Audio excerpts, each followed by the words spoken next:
आप सभी भाई-बहनों का आध्यात्मिक ज्ञानात्मक चैनल की ब्रह्म मुहूर्त ज्ञान चर्चा में एक बार फिर स्वागत है।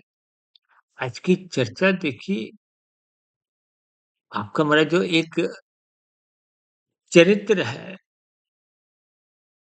क्योंकि आज संसार में देखिए चित्र की भांति आप स्थूल शरीर को, जैसे अभी कुछ रोज पहले हमने देखी शॉर्ट्स में स्थूल शरीर और ड्राइंग रूम की एक स्थितियों पर कुछ प्रकाश डाला था।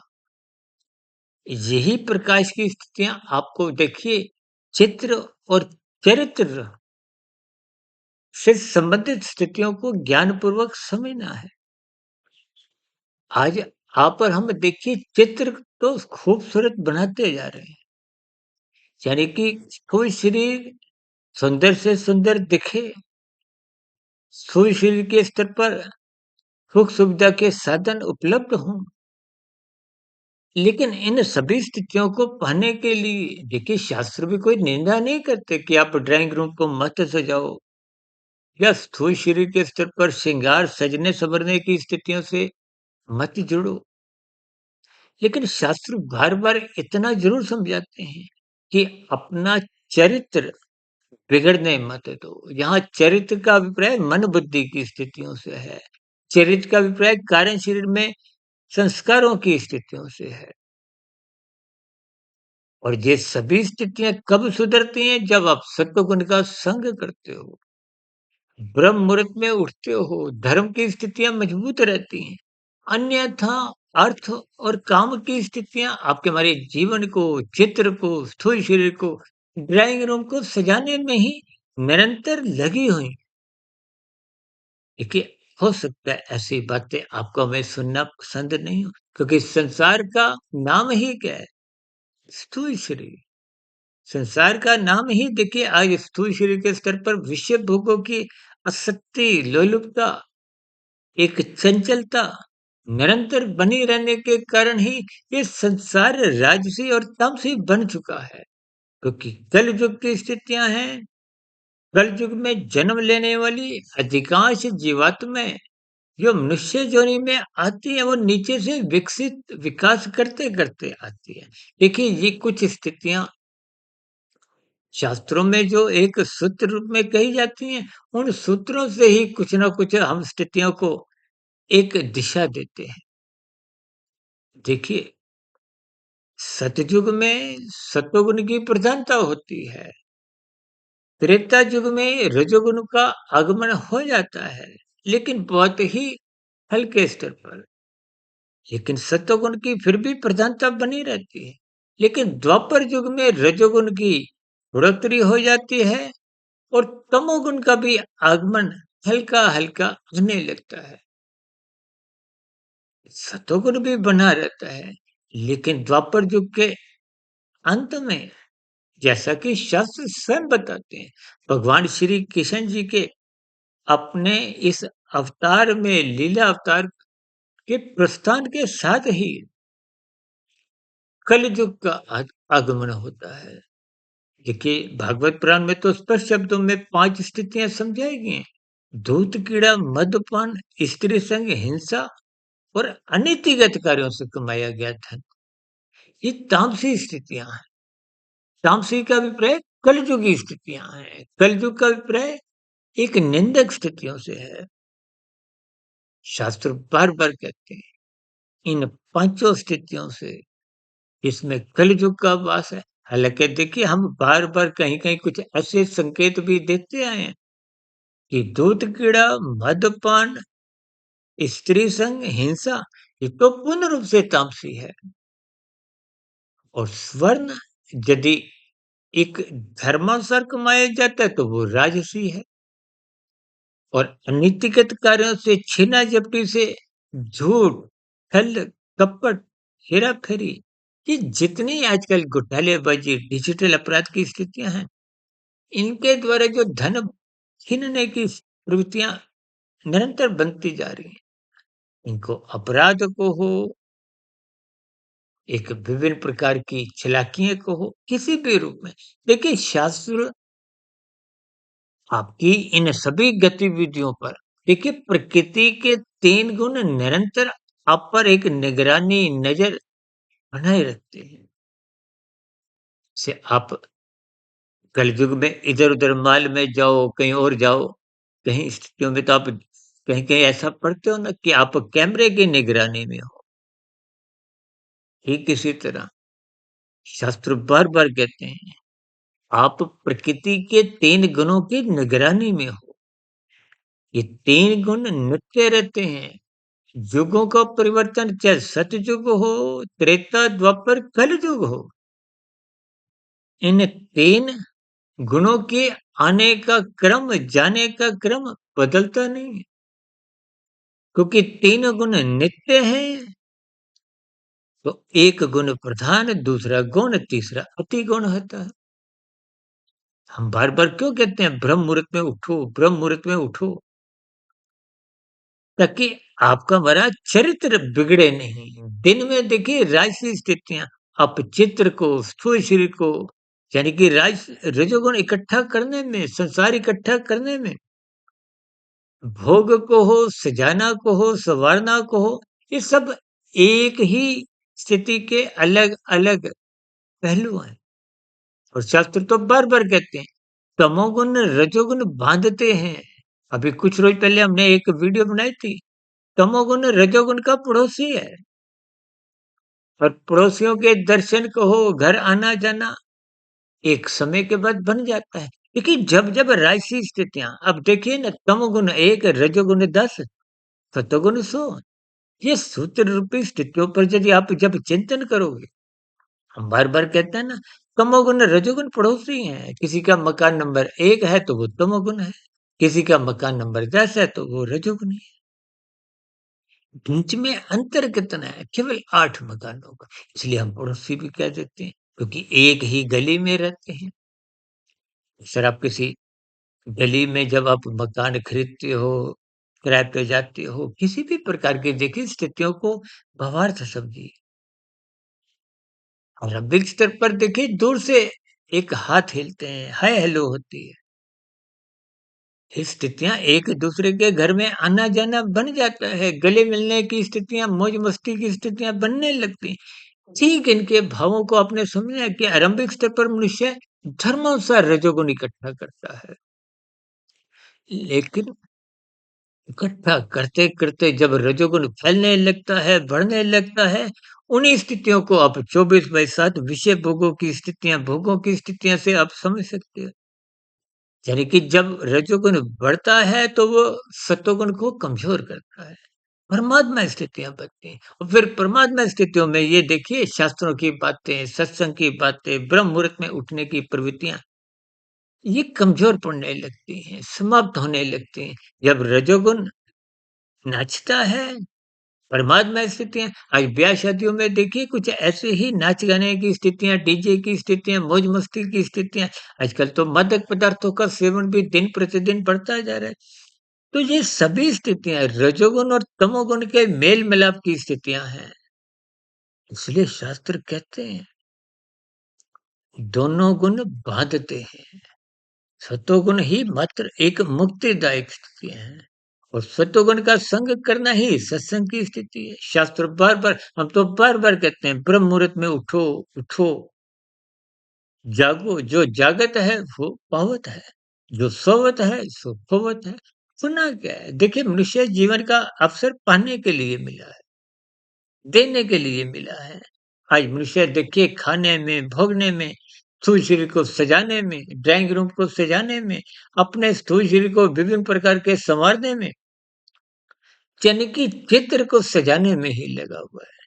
जब चित्र को सजाने में आप परमात्मा को भूल जाने लगते हो, गुरु के प्रवचनों को सुनते नहीं, शास्त्रों का स्वाध्याय नहीं करते, ब्रह्म मुहूर्त में उठते नहीं, तो फिर निश्चित रूप से आपके चरित्र में, आपके सूक्ष्म शरीर, कारण शरीर में गिरावट की स्थितियाँ बनती हैं। देखिए बुराई कोई शरीर के स्तर पर दबे पाँव ही आती है, कोई ढोल पिटारा लेकर नाचती हुई नहीं आती।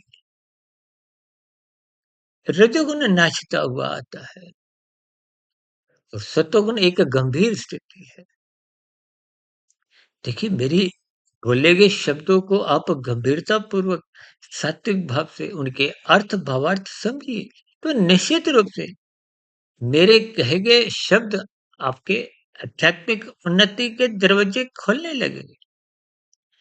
अन्यथा ऊपरी-ऊपरी स्तर पर हो सकता है आप वीडियो सुनते-सुनते भी इस वीडियो को रोक दें, बंद कर दें या फॉरवर्ड कर दें, या हो सकता है कोई कमेंट्स में भी कुछ किंतु-परंतु की स्थितियों का लिख दें। लेकिन ये सभी स्थितियों के आपको अर्थ समझने हैं। देखिए, राजसी स्थितियाँ जब-जब बिगड़ती हैं, वो तमोगुण के नज़दीक जाती हैं और सत्वगुण कमज़ोर होने से ये ब्रेक की स्थितियाँ, देखिए जब आप गाड़ी में ब्रेक कम हो, तो जहाँ कहीं आपको कोई स्पीड ब्रेकर आ जाए, कोई ऐसी स्थिति में एकदम तुरंत ब्रेक लगानी हो, आजकल कभी-कभी आप वाहन के पीछे देखते हो ना, पावर ब्रेक लिखा होता है। पावर ब्रेक कहो, परमात्मा की ब्रेक कहो, गुरु की, ब्रह्म मुहूर्त की, ये सभी स्थितियाँ आपको गिरने से रोकती हैं। गिरने का अभिप्राय क्या है? देखिए, जब रजोगुण बिगड़ेगा तो वो तमोगुण में गिरेगा। तमोगुण में दुर्घटनाएँ होती हैं। यहाँ दुर्घटनाओं का अभिप्राय क्या है? कि जब आप कानून का उल्लंघन करते हो, यहाँ की व्यवस्था में यदि आप और हम बच भी गए, तो प्रकृति के कर्मफल सिद्धांत की स्थितियाँ आपको हमें पकड़ लेती हैं। कितने अंश में यहाँ के अपराध का आप फल भोग लेते हो? एक बार हमने वीडियो बनाई थी, यहाँ अंडे, वहाँ डंडे। देखिए, शास्त्र मना करते हैं, मांसाहार भोजन मत खाओ। ये अंडे, मांस, मदिरा ये सब तामसी स्थितियाँ हैं। लेकिन आज क्योंकि संसार में अधिकांश देशों में अंडा, मांस खाने पे कोई कानूनन अपराध नहीं माना जाता, तो फिर यहाँ की स्थितियाँ अपराध बन नहीं पाती। तो महात्मा के यहाँ क्योंकि ये पाप कर्म है, निषेध कर्म है, तो आपका मेरा क्रमशः निश्चित रूप से बिगड़ता क्रमशः बिगड़ता है, संस्कार बिगड़ते हैं, यानी कि कुल रूप संक्षेप में आप समझ सकते हो कि आपका हमारा चरित्र बिगड़ता है। देखिए, जब आप हिंसक स्थितियों में लिप्त होते हो, तो सहानुभूति देने की प्रवृत्तियाँ कमज़ोर पड़ने लगती हैं। लेने की देखिए, जब आप स्वाद के दृष्टिकोण से इन सभी स्थितियों का संग करते हो, ये सब लेने के भाव हैं। लेने के भाव जब गहरे तल पे हो जाते हैं, तो छीनने की प्रवृत्तियाँ बनती हैं। आज मनुष्य लोभ में जब गहरे तल पर धन इकट्ठा करता है, तो संग्रह वृत्ति जग जाती है। संग्रह वृत्ति में कानून का उल्लंघन, शास्त्र विरुद्ध पाप कर्म कब कितने होने लगते हैं, सत्संग के अभाव में आपको में बोध नहीं होता। देखिए, स्थितियाँ सभी आपसे जुड़ी हुई हैं। इसलिए आज वीडियो के आधार में, नाम में हमने चित्र और चरित्र का, अब ये बात एक अपने तकरीबन 40-45 साल पहले की बातें याद आ रही हैं। देखिए, कॉलेज के दिनों में अक्सर उन दिनों में देखिए इधर-उधर कहीं वो चरित्र, कैरेक्टर सर्टिफिकेट देने की एक कानूनी व्यवस्था थी और अक्सर मनुष्य उस कैरेक्टर सर्टिफिकेट को लेने के लिए सरकारी अधिकारियों के पास जाते थे। जबकि आजकल तो देखिए ये सब स्थितियाँ समाप्त हो गई हैं और जहाँ कहीं चल भी रही हैं तो वहाँ एक स्वयं घोषित वाली स्थितियाँ हैं और स्वयं घोषित वाली स्थितियों में तो देखिए आप समझ ही सकते हैं, हर आदमी, हर मनुष्य अपने आप को धार्मिक ही कहता है। हर मनुष्य अपने आप को सही ही समझता है। क्यों? क्योंकि ये स्थितियाँ देखिए चित्र के स्तर पर है, स्थूल शरीर के स्तर पर है और कहीं-कहीं देखिए मन बुद्धि के स्तर पर आप और हम गलत होते भी हैं, लेकिन शाब्दिक स्तर पर आप और हम चित्र के स्तर पर स्वीकार नहीं करते। देखिए, जब आप एक पश्चाताप, आत्मग्लानि की स्थितियों पर चिंतन करते हो, तो निश्चित रूप से गलतियों की पुनरावृत्ति रुक जाती है। और जो मनुष्य देखिए गलती करने के बाद भी मान्यता नहीं, स्वीकार नहीं करता, तो निश्चित रूप से गलती बार-बार होती है। राजसी मनुष्य, संसारी मनुष्य जीवन में बार-बार गलतियाँ करता है। उस गलतियों का कारण क्या है? क्योंकि बुद्धि धुंधली है। धुंध का अभिप्राय कुछ नपा-तुला ज्ञान की स्थितियाँ हैं, बिखरा हुआ ज्ञान की स्थितियाँ। हम तो शास्त्र को संबंधित बार-बार कहते हैं कि इस ज्ञान को मन बुद्धि के स्तर पर ही, आरंभिक स्तर पर ही यानी कि श्रद्धापूर्वक सत्संग करो। फिर उस पर चिंतन मनन करो, शोध की स्थिति अपनाओ। हम तो बार-बार कहते रहते हैं वीडियो के अंत में कि हमारी कही गई बातों पर आपका कोई प्रश्न हो, कोई सुझाव हो, कोई किंतु-परंतु की स्थिति में शिकायत, आपत्ति हो, तो कमेंट्स बॉक्स पर सदा ही स्वागत है।